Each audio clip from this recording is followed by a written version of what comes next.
تتقدمها. بسم الله الرحمن الرحيم. باب شروط الصلاة التي تتقدمها. Chapter with regards to the conditions of salah, the one that come before it.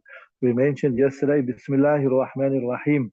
We mentioned shurut. Shart is a condition, a necessity for the validity of something becomes before the actual ibadat. And rukn is a thing which is in the actual ibadat, right? So here we're going to discuss those things that have to be found. Those things have to be existent before you can actually do your salah. Bismillah, tafaddal.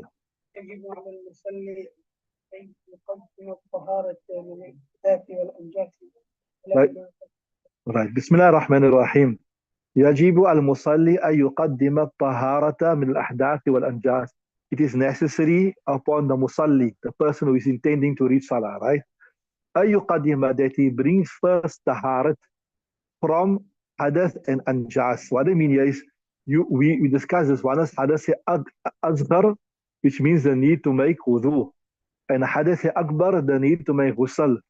When is the need to make ghusl? After husband-wife relationship, after woman become clean from a haze, after man has a emission, etc. So you must be free from that hadath. Both, and hadath asghar is obviously like this, relieving yourself, passing wind, passing urine, etc., etc. So it is necessary that you are clean from both of these, right? Right, so that you can be eligible to read the salah. So يجب على المصلي أن يقدم الطهارة الأحداث والأنجاس. And then, so that is with regards to the hadath. Then anjas here means also that there mustn't be any type of physical najasat on you. We discussed this in detail. What is najasat ghaliza? What is najasat khafifa? How to remove it? How much is tolerable? That has been discussing, right? So we're saying ala ma qaddamna, according to what we discussed, all the rules, the regulations, how much you must remove, etc. All of this has been discussed in the beginning, right? Carry on.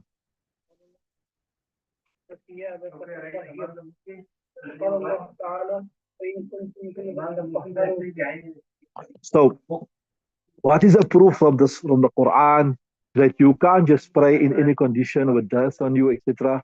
قال تعالى says, وَثِيَابَكَ فَطَهِّرْ, and your clothes you should purify it, right?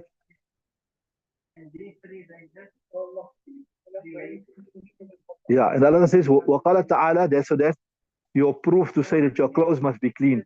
وَقَالَ تَعَالَى, وَإِن كُنتُمْ جُنُبًا فَطَهَّرُوا, and if you are in halat janabat, the condition that you need a ghusl, فَطَهَّرُوا.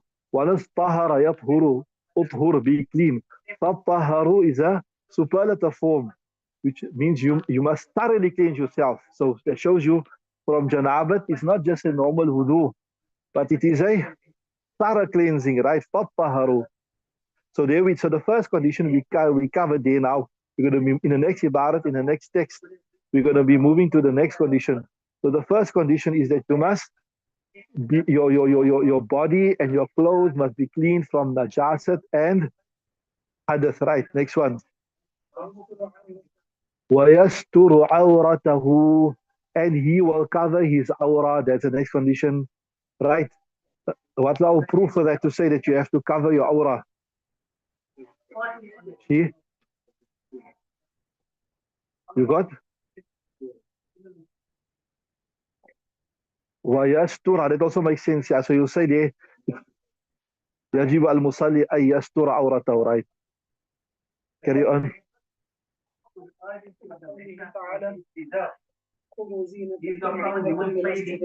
Yeah. Why? Because of the statement. What's a proof to say that you can't just read salah with your awra exposed, etc.? Allah Ta'ala says in the Quran, خُذُوا زِينَتَكُمْ. Alhamdulillah, we done this verse also in detail. Ibn Kathir. Take your beautification and your adornment to every place of salah. So that shows you need some type of clothes when you go to the place of prayer. You can't be naked. What type of clothes? How much must be covered? How much must a man be covered? How much must a woman be covered? Etc., etc. That comes from the hadith. But the main thing the Quran is showing is that when you pray, you need to cover yourself. Like how the Quran says, read Salah. But where's the details of how you need to read Salah? How many rakats, how many times a day, etc. That's found in the Sunnah. Same thing. The Quran says, take your adornment. And obviously, what does adornment mean? Means your clothes, right?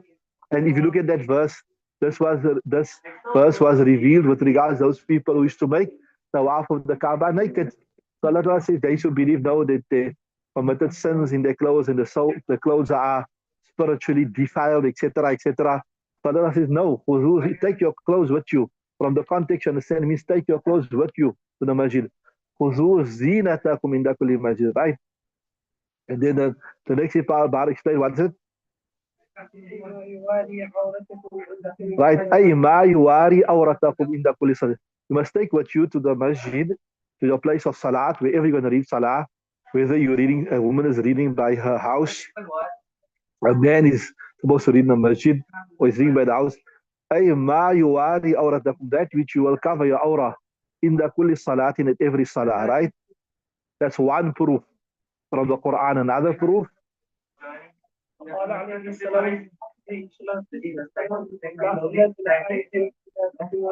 وقال عليه الصلاة والسلام لا صلاة لحائض إلا بخمار. So a haidayah literally means a person who is experiencing a haze. So what is meant here is that girl that is big already and she's experiencing a haze, right? وقال السلام لا صلاة لحائض إلا بخمار. That there's no salat. The salat is not valid. لحائض, for that big girl who experiences haze, إلا بخمار, except that she got a head cover on. So that shows you that if once a person is baligh and a mukallaf in Sharia, and then there is a degree of responsibility that comes with it, that they must cover their head, etc. Right? Read the next one. Right. Okay, carry on. So the Haida I told you is baligha, or because obviously you can in Sharia you can become baligh by alamat or by age. If you reach 14 and a half Islamic years, or either you got the signs of bulugh, right? Which is a woman menstruating, a man having emissions, etc. Can you carry on? Right. So the next one, awratul rajuli. What is the aura? The basic minimum aura which another person for his salah to be valid, and for his salah to be valid, and also for another person not to see. وَأَوْرَةُ الرَّجُلِ مَا تَحْتَ السُّرَّةِ إِلَى رُكْبَتِهِ. The aura of a man is what is just below the navel, إِلَى رُكْبَتِهِ, till the knees. Here when we say إِلَى رُكْبَتِهِ, mean including the knees. In the Hanafi madhab, the aura is from below the navel till including the knees. وَأَوْرَةُ الرَّجُلِ مَا تَحْتَ السُّرَّةِ. Carry on.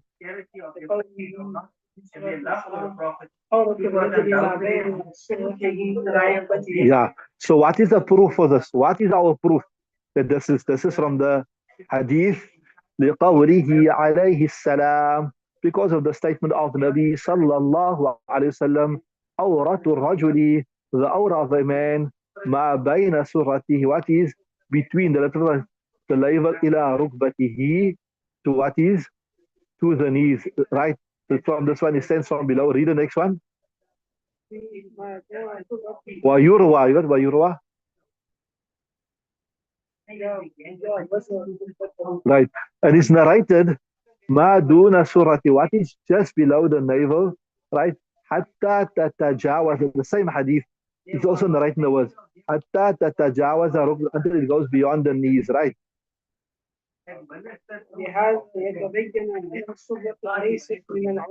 Right. So here Nabi Sallallahu said ma bayna surati, what is between the navel. So what does it show you? That shows you that the navel itself for the man is not the aura. Understood? وبهذا, with this clear, we're saying ويرمى, the riwayat which says ما بين suratihi, what is between the navel, ويروى ما دون suratihi, is also narrated what is below the navel. All this makes clear. Below the navel, right?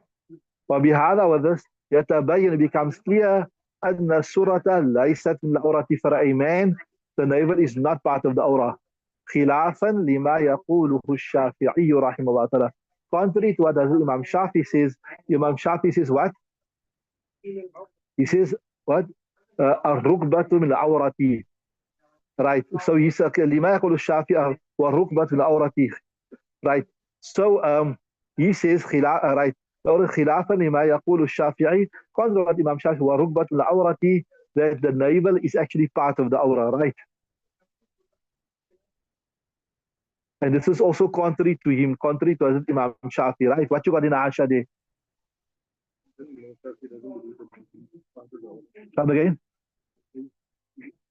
Yeah. So sorry. So yeah, Imam Shafi says it's from above the navel to above the knees. That's what he's saying. Yeah. So that means, so he's saying, أن السورة ليس من الأورة خلافا لما يقول الشافعي, that the navel is not part of the aura, contrary to Shafi says, والركبة من الأورة. And sorry, والركبة من الأورة. Sorry, I've translated it wrong. والركبة is that means the knees. من الأورة is sorry.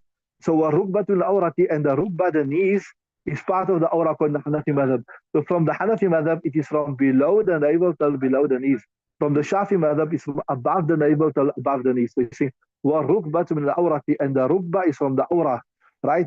And it's خِلَافًا لَهُ أيضًا. And it's also contrary to Imam Shafi, right? Carry on.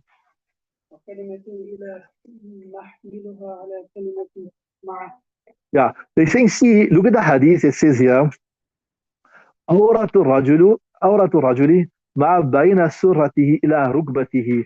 The aura of a man is what is between his navel till his knees. So we say ila means to his knees. We say ila means ma'a rukbatihi, means with his knees. You understood? That's what he's saying. وكلمة إلى, in the hadith the word إلى وكلمة نحمله, we take it على كلمة to mean ma'a. It means including the knees. Why? Amalan bi kalimati hatta. Because we take it same like how the word hatta, you know, when you get hatta, ila actually comes in the meaning of hatta. What ila comes in the meaning of? Hatta. And when you say hatta, it means including that thing there. You understood? Carry on.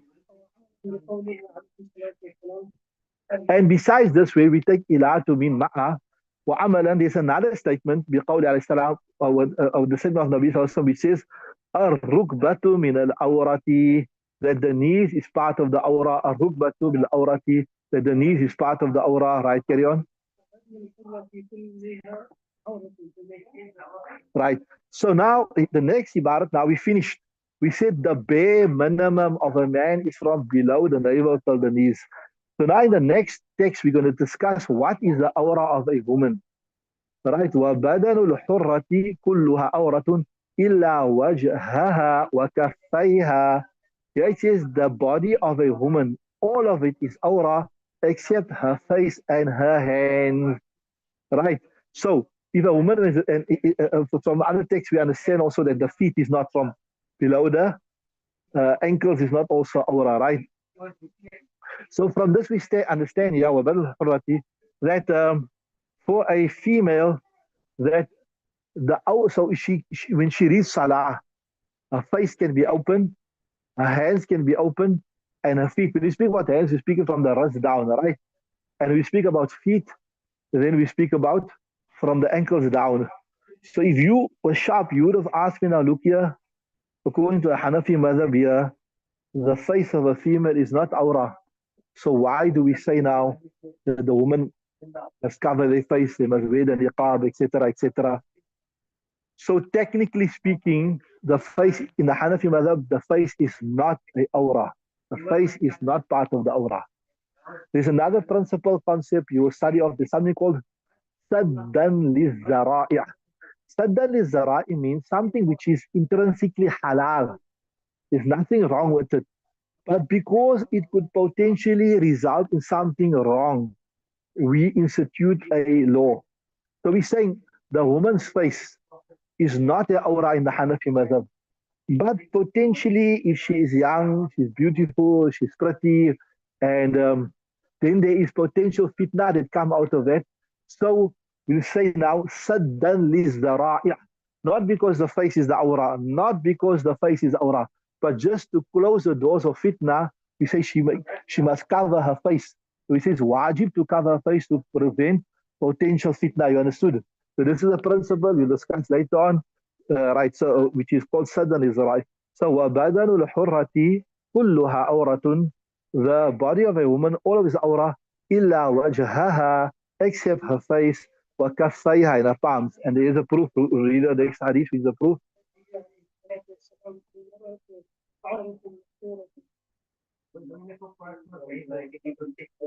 Right. What's our proof? لقول عليه السلام, Nabi said, Al-mar'atu awratun masturatun. So what's our proof to say that the whole body of a woman is aura? Nabi said, Al-mar'a, the woman, all of it is aura. Mastura, she should be covered, right? Carry on. Yeah. Wastithna'ul udwaini. Udwan means limb. واستثناء الأذنين للابتلاء بأبدانهما.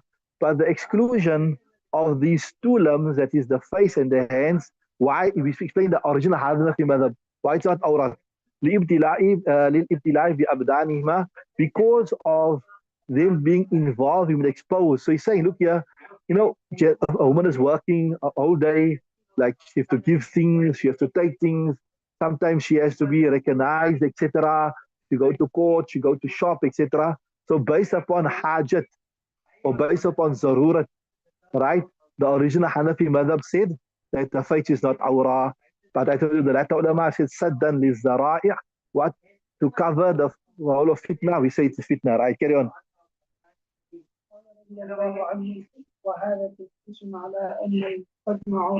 Right. So قال وهذا تنسيس على أن القلب عورة ويروى أنها ليس بعورة. So yeah, this riwayat in the Kutub of Hanafi, it says that the whole body is aura except her face and her hands. This suggests that the feet is aura. This suggests that the feet is aura. وهذا تنسيس على أن القدم عورة. Right, this suggests that, but it is another riwayat, it's narrated where the fatwa is on.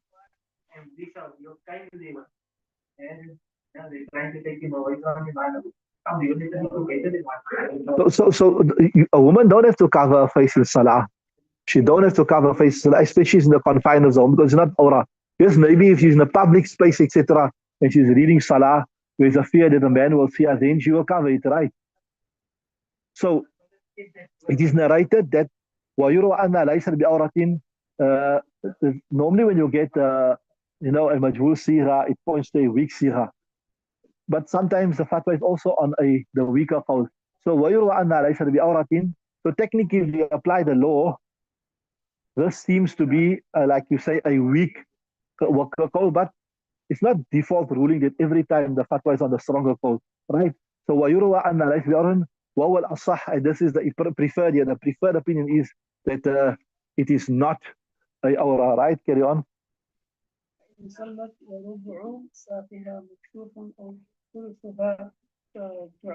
Right. So now we discuss now what is the awra, right? So there's another masla here that comes, that when you are reading salah and a certain part of your body is exposed, right? And a certain part of the body is exposed, to what amount is tolerable and what amount is not tolerable, right?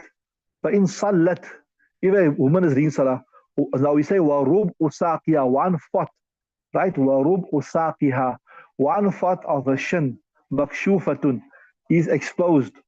Aw thuluthuha, or 1/3. What is more?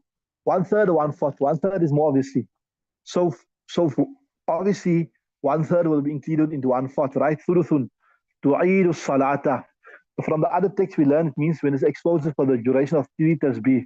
If something just exposed for a short period and it covered quickly, then it's not, will not nullify the salah. But if this shows you, if 1/4 or more of a particular limb is exposed for the duration of 3 tasbih or more, then you have to repeat the salah, right? So in fasala wa rubu saqiya makshufun aw thulutha tu'idu salata, she will repeat the salah. Carry on. In the Abi Hanifata wa Muhammadin, according to Imam Abu Hanifa and Muhammad rahimahullah ta'ala. Huh? If you are just coming, you'll see, yeah. Carry on. Yeah. So in kana aqalla min ar-rub'i la tu'idu. If it is lesser than 1/4 then you don't have to repeat. It's ma'afu is forgiven, right? وقال أبو يوسف رحمه الله لا تعيد إن كان أقل من النصف. Right. Other Imam Yusuf, rahimahullah ta'ala, he's a bit more flexible in this thing. He say, right, one half and more is not tolerable. If half and more of the limb is exposed, then we'll say it will nullify the salah. But if lesser than half is exposed, you don't have to repeat. See, he's saying, وَقَالَ أَبُو يُوسُف لَا تُعِيدُ إِنْ كَانَ أَقَلَّ مِنْ نِصْفِهِ. Abu Yusuf say, she will not repeat if it is lesser than half. So in other words, any limb, shin, knee, thigh, hair, arm, forearm, what you call bicep, forcep, whatever it is, or chest, breast, back, stomach, all these are separate limbs. If, according to Imam Yusuf, if half, I say if it's lesser than half, right? It means half. If lesser than half will not affect the salah. It means half or more will affect it. If half or more are exposed for the duration of 3 tasbihat, ulama explain you can say 3. You say Subhanallah, Subhanallah, Subhanallah, or like you slowly open 3 closed fingers like this, or other way around. Say. Then it will, what you call it? Then it will nullify the salah. So you say, as Imam Yusuf got more flexibility in it, right? You say, لأن الشيء إنما يوصف بالكثرة إذا كان ما يقابل أقل منه. You only say something as a lot when it's more than half. For example, if you got 10 students in this class, right? And then 6 was absent. You say, most of the, lot of students open, most are absent, we won't do sabak today, right? But if 6 are absent, you won't say a lot. So you're saying a lot is where half or more opposes something. See there. لأن الشيء, because something, إنما يوصف بالكثرة, it will only be described as being a lot إذا كان ما يقابل when what opposes is lesser than that. So we're saying, see, if 6 people are absent, right, and 4 is present, so what is opposing the 6? 4, and 4 is lesser. So now you'll say, when you are being opposed by lesser than that, you say it's in the majority. So when the majority is being or majority is exposed, now you'll say that it's a lot, right? Right? إذ هما من أسماء المقابلة, because if you look at أكثر, أقل, etc., these are the words from those that is opposites, and then this is when the opposite will apply. So now he's saying if half or more is exposed, then it will be considered to be a lot. But say exactly half is exposed. وفي النصف عنه روايتان. But in half exactly there's 2 riwayat, right? فاعتبر الخروج عن الحد القلة أو عدم الدخول في ضده. So will we say now it is a lot or little, right? What فاعتبر there? Will you consider it coming out from being a little, or will you consider it being عدم الدخول, that you won't enter the little, right? Okay, our time is up. We'll stop there. We'll continue tomorrow, inshallah. سبحانك اللهم وبحمدك ونشهد ان لا اله الا انت نستغفرك ونتوب اليك.